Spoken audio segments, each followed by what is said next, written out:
Hello everybody. In today's video, I'm going to be talking about the three planes of existence, being the causal plane, the astral plane, and then the physical plane in which that we reside in right now. So first I'm going to talk about the causal plane structure because that is what causes everything. So I'm going to kind of be taking this from a top-down perspective, or basically like a macro perspective, taking everything from the top and explaining how it happens going down. And I can also go in reverse as well. But to start, we're going to start with the causal plane, and the causal plane is what causes everything to happen.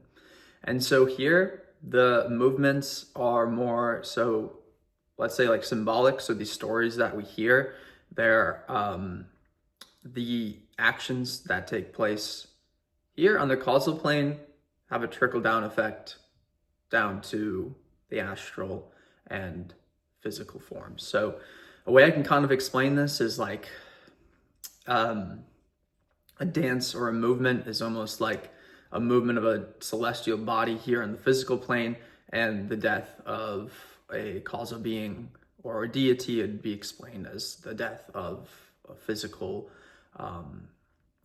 star or even planet would be an example. So one effect there has a massive effect down here on Earth. So small effect there, even just like, a causal being creating a sound has a reverberation that has an effect down here on the physical plane that we feel. The time there on the causal plane is slower, or meaning in the sense that time there is, the best way I can just explain this is, so a day here is like a second on the causal plane. So time there is much, I guess that would mean, time is slower there, where an entire day is stretched out to the length of almost, like, I don't know on the top of my head, but for an example, it would be like a year here. Where a Yuga is basically the era of time that we're in. We're right now in the Kali Yuga age, which basically explains why there's an increased level of suffering. In turn, that increased level of suffering kind of means that, like, hey, we're basically playing this on extra hard mode, this simulation on extra hard mode. So you gain EXP faster if you play any video game on extra hard mode. And that means that sadhana, you have quicker gains in sadhana, where it takes much less time to achieve the same amount one would achieve in Satyug, being meditating in the mountains for years upon years, hundreds of years even, can be achieved by doing sadhana.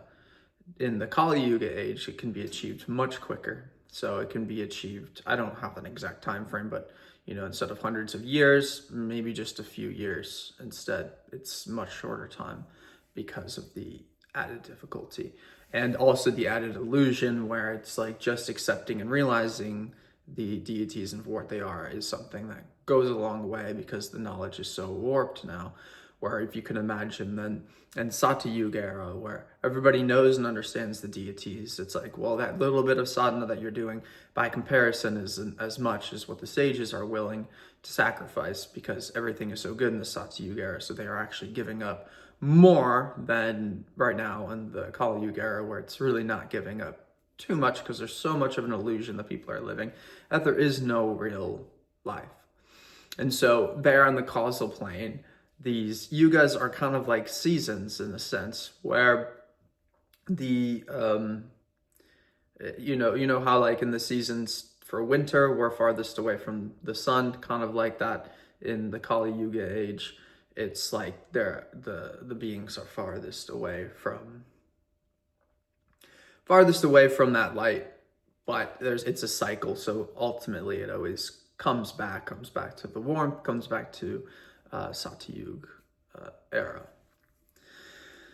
And so I briefly there explained the causal plane. This is where the deities exist. This is where it's kind of the idea of like floating heads, talking heads, because really it's only the Ajna and the crown chakra, the Sahasrara, is prominently dominant there, exists there, only because at the end of the day, these beings only have the desire to think, create, visualize new planets, and also to exist. But they don't have the desires to communicate, because, here, this is where communication is telepathic, and also they're the ones creating their own forms and their own stories. So the desire to love is not necessarily there, because they know the truth is already built on love.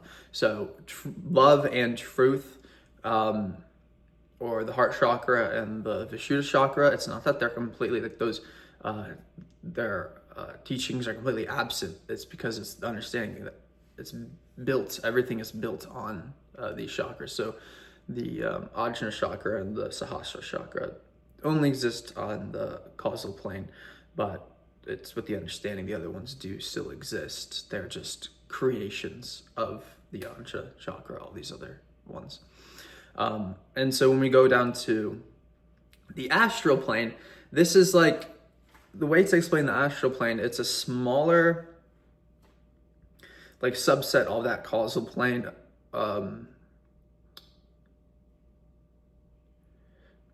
It's smaller in the sense of like it's encapsulated, like in Horton Hears a Who, if you've ever seen that film. It's like each of these, you go from the causal to the astral to the physical plane, it's like these are all encapsulated within one another. When we go down to the astral plane as well, an astral being is the middleman between the causal plane. The causal plane is where all the powers come from.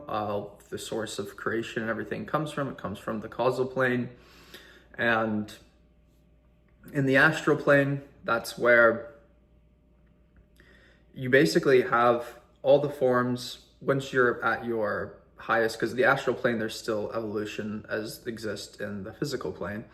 And so once you reach a state in the astral form, then you have control over all of your other lives and all your other incarnations through all different times, all different, possible, realities and things like that.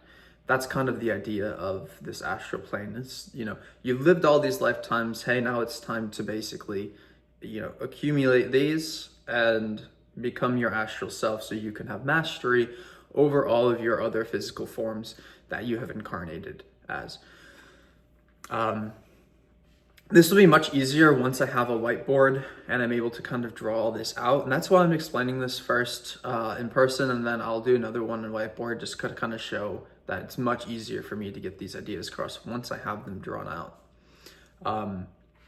And so, yeah, the physical plane is what we are in now. And I'm going to start talking about the physical plane now, because since the astral plane is the middleman, it honestly makes sense for me to explain that at the end, because that's what really connects the two. So the physical plane is what we're in. This is where all the 7 chakras exist. The chakras that are the desire to eat, the root chakra, the desire to have sex, which is the Swadhisthana chakra, and the desire to make money is the Manipura chakra. The way I explain those chakras is in the rawest form, in a tantric form, because this is like the most direct. This is what the desires ultimately are. It's the most direct way to connect with those desires. Because of course, it's not just the desire to make money with the Manipura chakra. It's also the desire, desire for ego and power and things like that. But at the end of the day, here in the physical plane, wealth is our form of power. There's really not much else. Like, it's how we get by. It's how we make things happen here. So it's a form of representative power, and it all has to deal with your effort level, and also your intelligence level, and how much you can accumulate and what good you can do with it. And that's the thing. Wealth, physical relationships, and food are things that are not necessities in the astral plane. These chakras don't exist in the astral plane. The idea is that we want to detach from these chakras in the physical plane. That way our consciousness can exist on the astral plane, and we no longer have to be attached to things that keep us here rooted to earth, which are things like food and sex and wealth and, you know, luxury and things like that. And that's not to say that none of that exists in the astral plane. We even have astral bodies and things like that. But it's the idea that, like, if you were somebody who was attached to food, you, at the end of the day, your heaven would be food, and you would just be manifesting food nonstop. And so at that point, it's like, hey, well, in order to change this, it would take, you know, it would take a long time to convince an astral being to stop eating food that they enjoy, and there's nothing wrong with that. So the idea is, in order for them to experience higher pleasures, they come down, reincarnate here on earth, have an experience that allows them to then want, you know, proceed to experiencing higher pleasures. So somebody who maybe overeats and stuff, they might not ever be able, they might have issues that lead them to never experiencing the Swadhisthana chakra, or if they undereat, they might not ever be able to experience the full lust of the full ecstasy of the Swadhisthana chakra. And also thereon, if they don't have proper food and proper relationships, then they may suffer in their job, and with the Manipura chakra, their ego as well may suffer. But the idea is, in the astral plane, these things have already been mastered, and it is, again, it's these things still do exist, so there is still the sense of you know, eating becomes more of a sense of, instead of having to consume food, it's more so like just it's a way of like energy transference, in a sense, because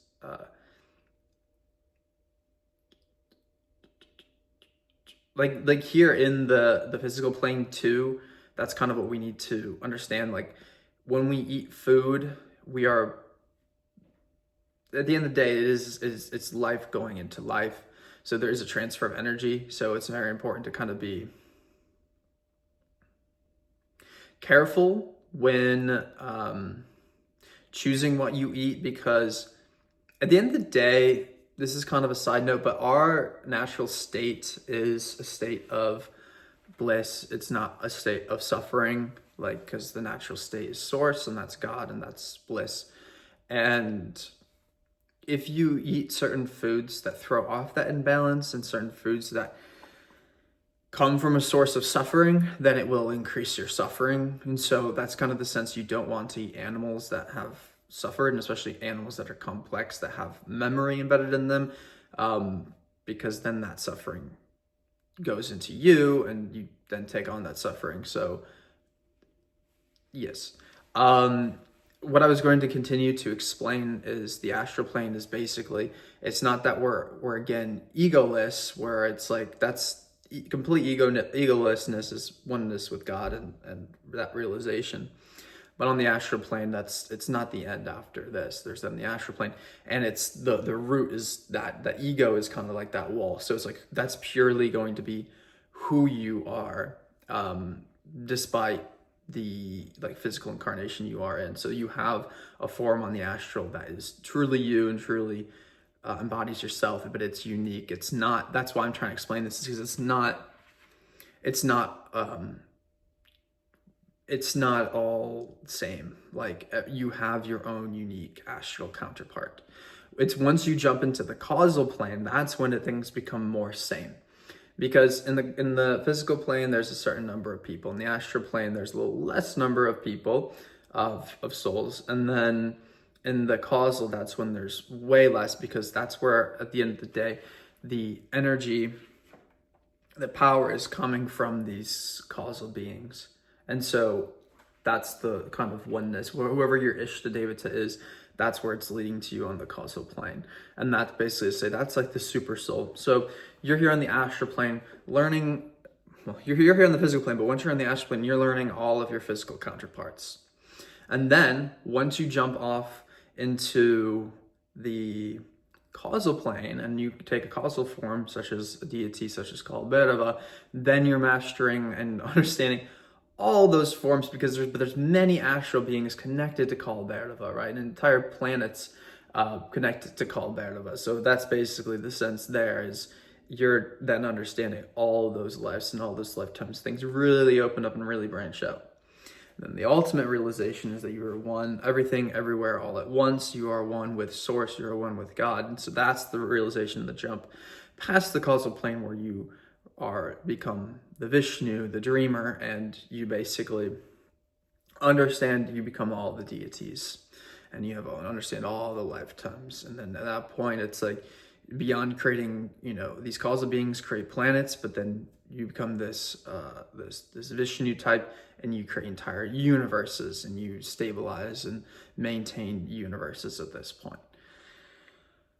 All right, so that was my best attempt at explaining the physical, the astral, and the causal plane in short. I don't want to drag this video on too long. And yeah, my next video, well, not my next video, but in the future, once I get a whiteboard, come Christmas, I'm going to draw this out pretty simply and then explain it again. And yeah, I think drawing it out will help me be a bit more straightforward. I never talk with a script. I'm just talking really just after I meditate. I go and I talk in front of the camera. So yeah, hopefully this went well and I explained it well. And again, I'll explain this in another video once I get that whiteboard. And I'm very, very excited now. I didn't know anybody would watch my videos, so this is very exciting for me. And so I plan to make, a couple of videos a week. Stay tuned for all of that. And I plan to give the whiteboard to be able to explain these topics more in depth and have a visual component. That way it can be more easily understood. All right, thank you all so much for watching. Jai Mahakal.